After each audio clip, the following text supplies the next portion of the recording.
Assalamualaikum warahmatullahi wabarakatuh. Pada video kali ini, saya akan menjelaskan tentang Introduction to Computational Theory atau pengantar teori komputasi dari teori bahasa dan automata. Perkenalkan, nama saya Nadia Salsabila, NPM 1917051046 dari Universitas Lampung, jurusan Ilmu Komputer. What is computation theory? Apa itu teori komputasi? Teori komputasi adalah cabang ilmu komputer dan matematika yang membahas apakah dan bagaimanakah suatu masalah dapat dipecahkan dengan menggunakan algoritma. How many kinds of computing theory? Ada berapa banyak macam teori komputasi? Teori komputasi terdapat 3 macam, yaitu yang pertama mobile computing.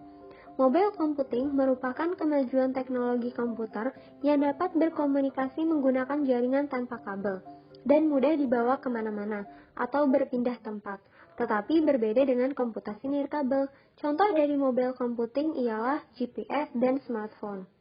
Yang kedua ada grid computing. Grid computing merupakan komputer yang terpisah oleh geografis, didistribusikan dan terhubung oleh jaringan untuk menyelesaikan masalah komputasi skala besar. Yang ketiga yaitu ada cloud computing. Cloud computing merupakan gaya komputasi yang terukur dinamis dan sumber daya virtual yang sering menyediakan layanan melalui internet. Komputasi cloud menggambarkan pelengkap baru dan layanan IT berbasis model dalam internet, dan biasanya melibatkan ketentuan dari keterukuran dinamis dan sumber daya virtual yang sering menyediakan layanan melalui internet. Selanjutnya, regular language atau bahasa reguler.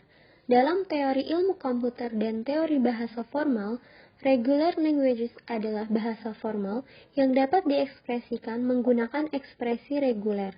Dalam hierarki Chomsky, regular languages didefinisikan sebagai bahasa yang dihasilkan oleh tata bahasa tipe 3. Atau biasa disebut dengan tata bahasa reguler. Regular languages sangat berguna dalam input penguraian dan bahasa pemrograman desain. Selanjutnya yaitu ada advantages. Yang pertama, mobile computing. Komputasi mobile menggunakan teknologi komputer yang bekerja seperti handphone. Lebih mahal, tidak membutuhkan tempat dan mudah dibawa kemana-mana, dan prosesnya pun tergantung si pengguna. Sedangkan untuk grid computing, menggunakan komputer, membutuhkan tempat yang khusus, dan prosesnya tergantung pengguna mendapatkan server atau tidak, namun dia lebih murah. Sedangkan untuk cloud computing, menggunakan komputer, membutuhkan tempat yang khusus, dan prosesnya membutuhkan jaringan internet sebagai penghubungnya, dan lebih murah. Sebenarnya, grid computing dengan cloud computing itu tidak jauh berbeda. Selanjutnya ada illustration. Nah, di sini pertama-tama itu akan ada persoalan. Nah, untuk menyelesaikan persoalan dibutuhkan teori bahasa dan automata, lalu menuju logika dasar. Setelah itu masuk ke algoritma dan struktur datar. Nah, dari logika ke algoritma ini dibutuhkan pseudocode atau flowchart. Dari algoritma dan struktur data akan masuk kepada program sumber. Dari program sumber ke program komputer itu akan dilewati oleh compiler, jadi dikompil dulu. Setelah itu akan ada data masukan. Data masukan atau inputan akan masuk dalam program komputer dan akan menghasilkan sebuah data keluaran atau biasa disebut sebagai output. Sekian dari saya, mohon maaf jika ada salah kata.